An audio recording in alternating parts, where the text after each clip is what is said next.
Hello and welcome back to Tuesday Talks with Hannah. I'm Hannah Levin from Heartfelt Wellbeing, and today we're going to talk about the effects of daylight savings time and some Ayurvedic perspectives on how we can support ourselves to deal with these sudden shifts that happen in our time structure as we know it in our modern day, and how we can support ourselves to feel better. So this is being broadcast live on Facebook. If you are here and would like to make any comments, you're welcome to do that. Later, this will be posted on YouTube and can be accessed there as well. So I really enjoy when I decide to do these talks because it leads me into research mode and I get to learn some new things. So for this talk, I started researching what were the origins of daylight savings, like why is it even a thing? So let me share with you what I have learned about that, kind of the brief history of daylight savings time, and how it is the research that is clear, or what is available now about how it affects humans, and then we'll go into some Ayurvedic perspective on it. So that's our structure, our plan for this talk today.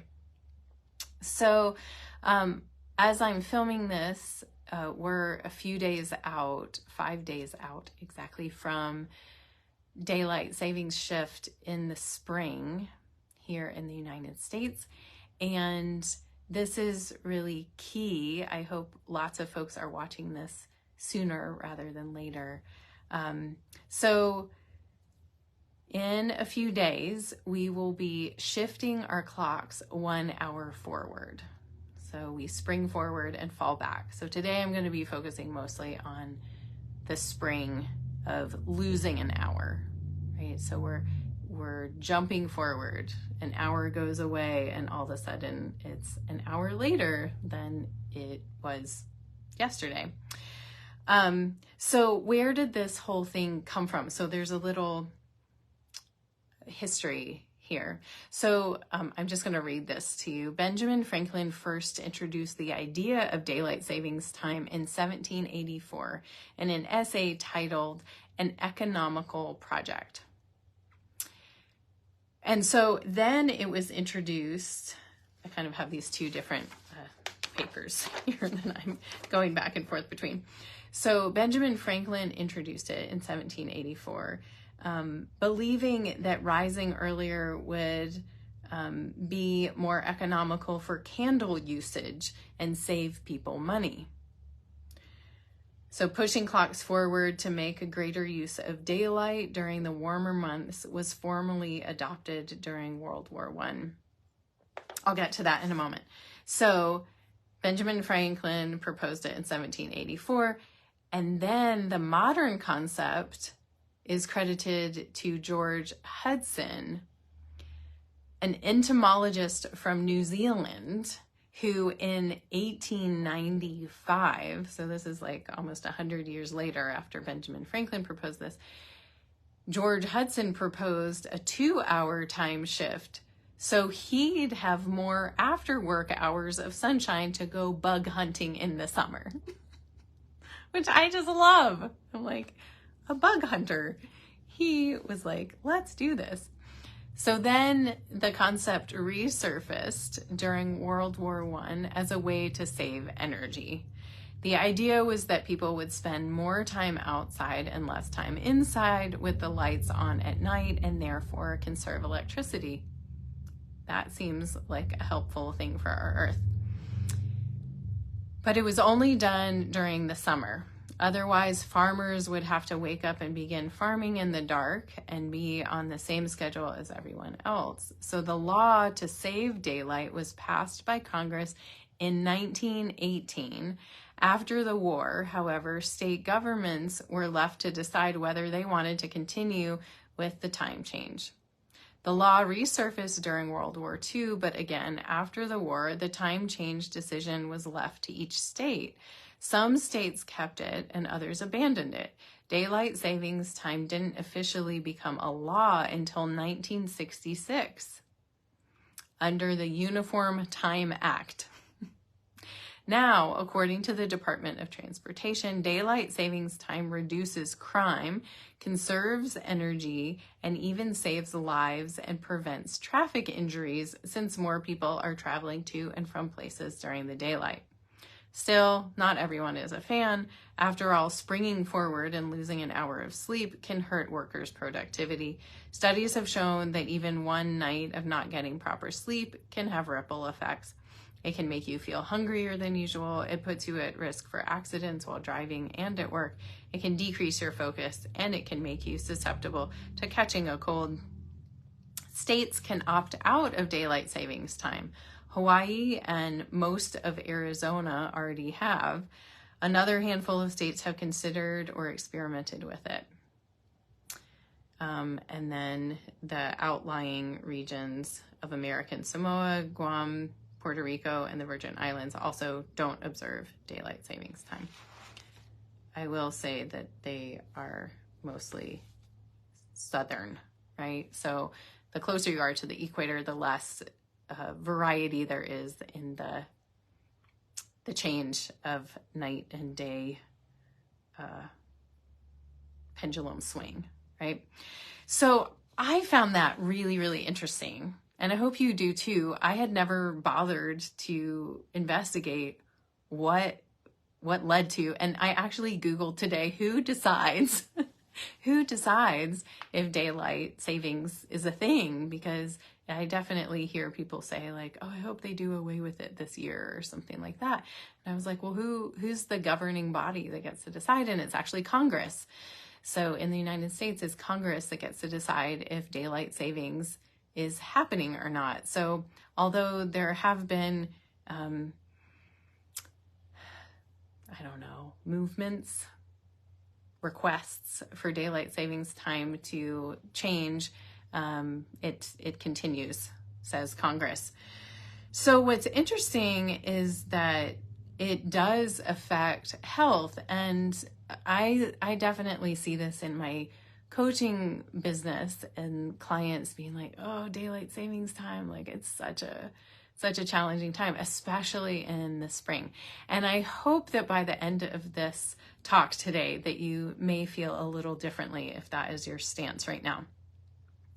But let me share some statistics that we have too. So surveys from the American Academy of Sleep Medicine have found that about 63% of Americans would prefer to eliminate daylight savings time.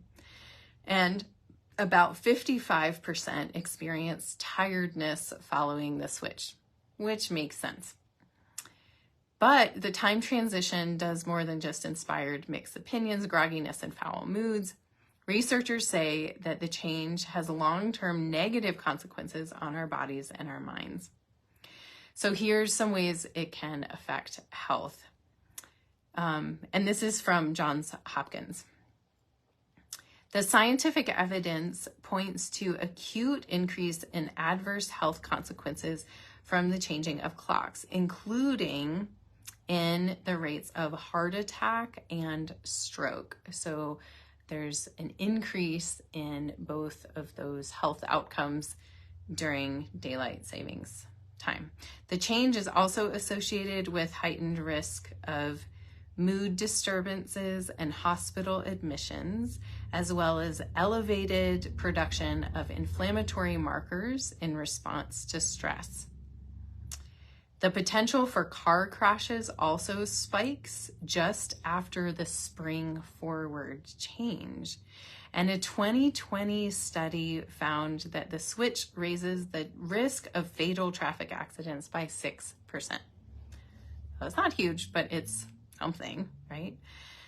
And so there's also like the argument to have more like after work sunshine available to us doesn't necessarily equate to, in our work-life balance pursuit in the United States, which isn't very balanced for most people, where the expectation is that things continue how they are. You're still working from 9 to 5 or whatever, but the clock changes. That is very challenging. And so it's especially challenging for adolescents who really need a lot of sleep and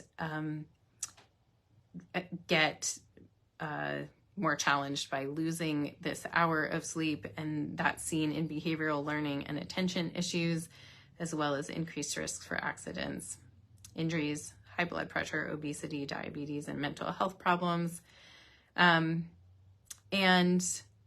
there's, so there's like this, on one hand, it originated from this place of like, using less resources and giving us more time with daylight. And then on the other hand, we're seeing these negative health repercussions. So enter Ayurveda. Dun, dun, dun. This is where some tips from understanding Ayurveda, which is this ancient system of working with elements that can really benefit us even today. So let me give you a perspective from Ayurveda. In Ayurveda, we are focused on aligning with the rhythms of nature. So that's great, right? We want to focus on how we live differently in the different seasons, with working with the day and the night, that we are in alignment there. So these changes, so the changes with daylight savings happen specifically in the spring and the fall. Well, in Ayurveda, these are times that we call Ritu Sandhis. So it's I keep going like this with my hands. It's just out of the camera. It's like with this. We call these the joints in the season. It's where we're changing direction. So right now we're coming out of the winter. It's been cold and dark, and we're changing direction. So spring equinox is this time when we change direction. Now, equinox and daylight savings time do not necessarily totally align, but they're in the same ballpark with each other, right? So we'll have daylight savings time, and then like 10 days later or whatever, there'll be the actual equinox, okay? So this is where we're changing. So this is called a joint, okay? So like joints in your body are where things can change direction, right? It's like this wrist joint, right? It's like my hand can move in different directions because of this joint, right? This also means that so in the joints and the seasons, it's where things can go out of whack, okay? And this means we need to be extra attentive to how we're living during these times of the year. So while the spring forward daylight savings shift can be really, really challenging for us, we can do some things that can help us make it not so challenging. So one of the things to keep in mind is that since ancient civilizations, humans have been adjusting their daily patterns of how they're living to the natural world.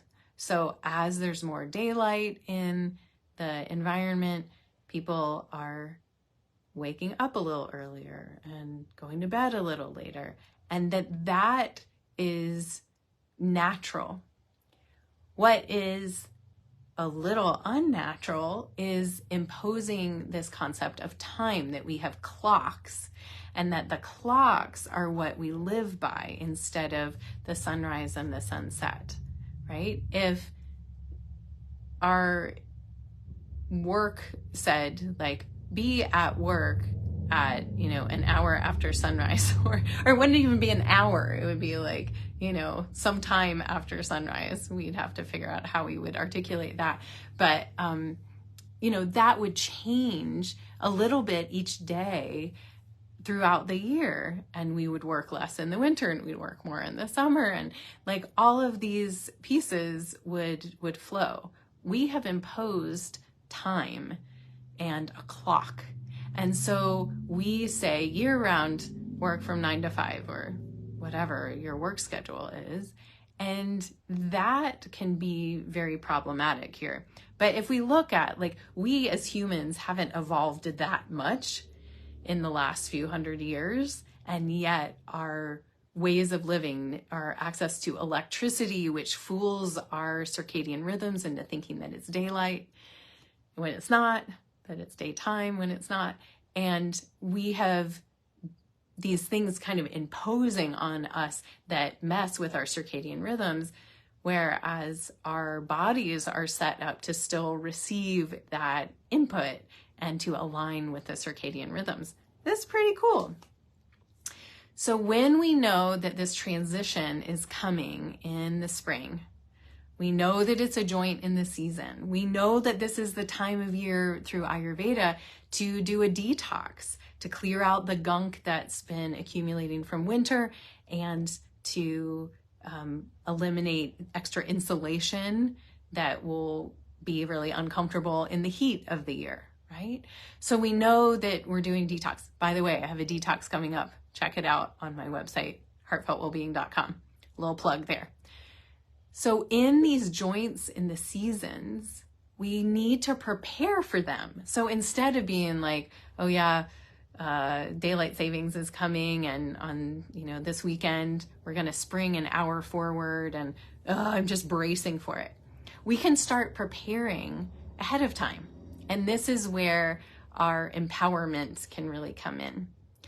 So from an Ayurvedic perspective, we know that this hour shift is going to happen. We can begin to dial back our bedtime and our wake up time a little bit each night. And so my suggestion, each morning and each night, my suggestion would be to do that over the course of the week before and the week after. So you're giving yourself basically 14 days to make this really gradual shift. This requires a little planning and committing to this sequence of events. So as you know, like if you're going to bed at 10 p.m. right now, say, next week that's going to be 11 p.m. So we want to start shifting back, and it could just be 10 minutes each night, going to bed at 9:50, then 9:40, and then, right? So then by the time you get to the actual change in the clock, you're like right on target. 9 o'clock becomes 10 o'clock, and it's not such a shock to your body. Same thing with waking up in the morning. And this, you might start with one or the other or both. This is where I've been starting, is to get up a little earlier each morning so that when it becomes, when what was 6 o'clock is now 7 o'clock, it's a little easier. The morning is not as challenging because it will stay dark later. So from an Ayurvedic perspective, we want to wake up before the sunrise. We're not necessarily so attached to what time that is on the clock, right? It's just sunrise, and that will change throughout the year and depending on where you live, okay? So right now, say the sun is rising at 6:30. Next week, it will be rising around 7:30 or 7:20, okay? That actually is a great support for us if we don't have to be held to a regimen for a work schedule or kids' school schedule or things like that. That's where things get complicated, is like, well, we have to get up at 6:30, like our kids have to get up at 6:30 regardless, right? However, if you've done that little adjustment, it's not going to feel like such a shock to you. Sleep is generally where things get off during this shift to the spring forward. And so if we can particularly attend to our sleep, although other things will shift too, like our meal times might feel a little off for a few days, we can really use this time as a time to nourish and nurture ourselves so that we can feel great with this shift. So we can, in essence, we want to connect more and more with the sun. So we know that the equinox is when the day and night are equal, and then there's more daylight after that. So if we're connecting with the sun, if we're waking up before the sunrise, if we're beginning to wind down when the sun is setting, and with this shift of spring forward, there's more daylight in the evening, we can really connect more with our environment. This is time when we could start working on some gardening after dinner or going for a little walk. And just noticing what's changing in the natural environment around us. One of the research topics that came up over and over again as I was researching this, not just from an Ayurvedic perspective, but from a sleep science perspective, from a chronobiology perspective, is the more time we can spend outside leading up to and after the spring forward time, the more we will feel in alignment with the shift. So noticing what time is the sun setting, noticing what's happening in the environment. Is there a tree that has some little buds on it that as you're walking by it, every other evening for the next month or week or whatever you decide to do, that you notice that these buds are growing, that they might be opening, that there's a color change, that we're noticing, we're shifting into this connectivity with the natural world around us. So that's really great. What this comes back to ultimately is our connection with our habits.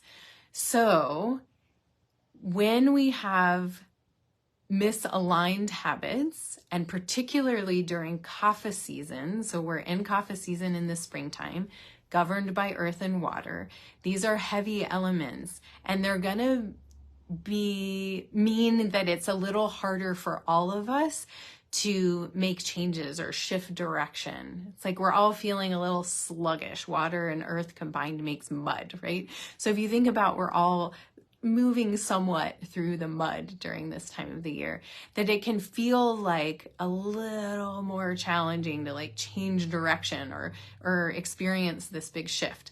This is more reason why we make these gradual little changes over time. But back to what I was saying, if your habits aren't aligned with good self-care, with supporting you living in alignment with nature, it's going to become exacerbated with the spring forward.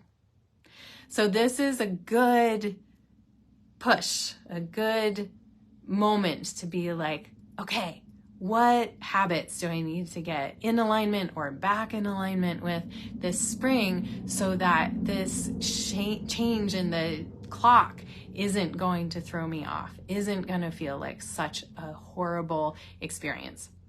So some things that you might want to consider implementing or re-implementing or making sure you don't lose if you have these things going on during this time is to, as I said, wake up before the sunrise and have something that you're going to do, right? It's not just like, oh, I'm up, but now I feel groggy and now I want to go back to sleep. So things like, you've heard me all talk about this. Scrape your tongue, drink up to a quart of warm or hot lemon water, or you could use apple cider vinegar and just a little splash in your hot water. You're going to drink hot water. You're going to perhaps meditate or maybe move your body, depending on what order things feel good to you. That time before the sunrise is a very powerful time to connect with a greater knowing, whether that's spiritual, religious, whatever that is for you. So that time of connecting is really powerful. Moving your body, especially during the springtime, is very important We want to break up that lethargy, that dullness, the stagnation. So maybe it's that you commit to yourself that you're going to wake up before the sunrise, scrape your tongue, drink your water, maybe eliminate. That always feels really great early.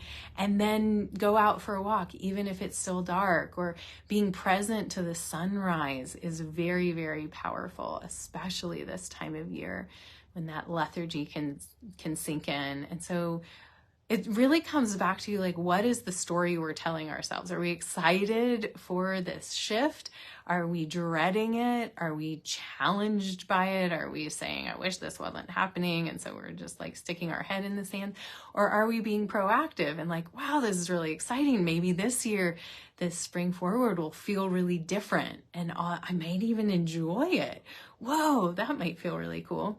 Okay, back to our habits. So morning, you want to wake up before the sunrise, and you want to have a specific focus of what you're doing after you wake up, because it might feel kind of rough at first, okay? But I hear this over and over again. Once I'm up, I feel good. It's the getting out of bed. So what is it that you can be like, oh, I'm excited to go for a morning walk, or excited to experiment with drinking some warm lemon water? What would feel good?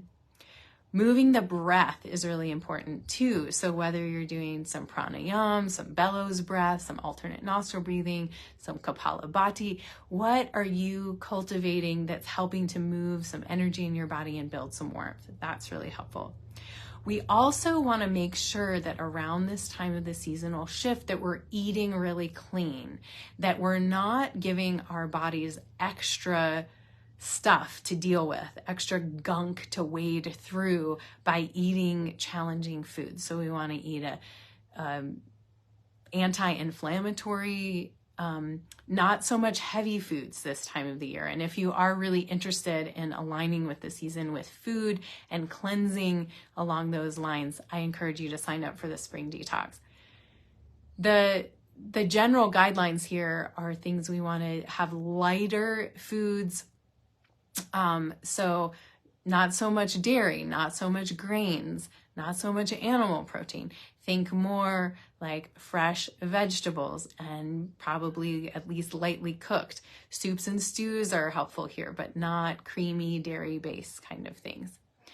So eating really clean, not snacking. The more we can give our body time in between food intake, the more the body can adjust and has more reserves. Digestion takes a lot of energy. So when we can ask our bodies to digest meals and then have time in between those meals that the body can focus on other things, we're going to feel better. There's going to be less lethargy, less grogginess. So that is really helpful around this time as well. Eat really clean. You can also help yourself with doing dry brushing. So you can get Garshan gloves, which are raw silk gloves, and do a full body brushing of, I have other videos on that, but it's basically a full body massage, stimulating the lymph, clearing out toxins, and getting the skin lubricated, basically. It's like moving around the oils in the skin, the lymph, and that can be really, really helpful as well. And then supporting good sleep. So with this shift, it may feel like you're going to bed too early when you're going to bed on time, right? So the gradual shift is really helpful. Some sleep hygiene things that are supportive are to get off of screens at least an hour or ideally 2 hours before going to bed. Put your phone to bed. You can even make it a little bed and tuck it in. That includes Kindles, television, computers, all of those things. Dim the lights. So we are sensitive to light. Chronobiology teaches us that in modern terms. And so if you can dim the lights in your home, or maybe even have candlelight and not have ceiling, light or, lamps or things on. And so that sends the message to your body, you're winding down. So lighting can be helpful, staying away from screens. If you're reading something, read a book or a magazine and have it be lighthearted, nothing that's like about intense political things or the tragedies in the world right now. We really want to let the nervous system calm down. You might massage some sesame oil into your feet and put on a pair of socks. Maybe do some gentle yoga or some legs up the wall. But really sending the message to your body that it's time to wind down, to your mind. It doesn't need to focus on big heady things anymore. You can take a rest. So supporting sleep is really, really great. You can also think about this in terms of changing time zones, which is basically what we're doing all of a sudden. We are shifting from one time zone to an earlier time zone. So like if you're in Eastern time zone, it's like you're shifting to being in Central time zone. So it's similar to like I just was in Costa Rica, which is on Central time this time of year. So it's like doing that kind of travel, but the challenge for us is that our environment doesn't change, right? So when we travel to a place that's an hour earlier, we are shifting. Actually, that's the wrong time shift. It would be like if you're shifting from Central time zone to Eastern time zone, like coming back from Costa Rica, right? So we're losing an hour. We're shifting forward, right? So I just said that backwards, but it's if you're moving from more west to east, okay? So we can think about it that way, and like that's not such a big deal. Like if we're coming from like Chicago to Atlanta or something, it's not like such a huge change, but it's a little like reset, right? So thinking about it in that way can be really helpful. Make sure you're staying hydrated, warm, don't get caught up in being cold and tired. Yeah. So I hope you feel like this is giving you some support to review. Start moving your wake up time and your bedtime back, just like 10 minutes each night. Then when the time shift happens, you'll feel on top of it. No big deal. Eat clean, no snacking, stay hydrated, have some great sleep hygiene, have a wonderful thing to focus on when you wake up in the morning, and let me know how this spring forward goes for you. I hope it feels really nourishing and lovely, and I hope to see you inside the Spring Detox to learn more. Be well.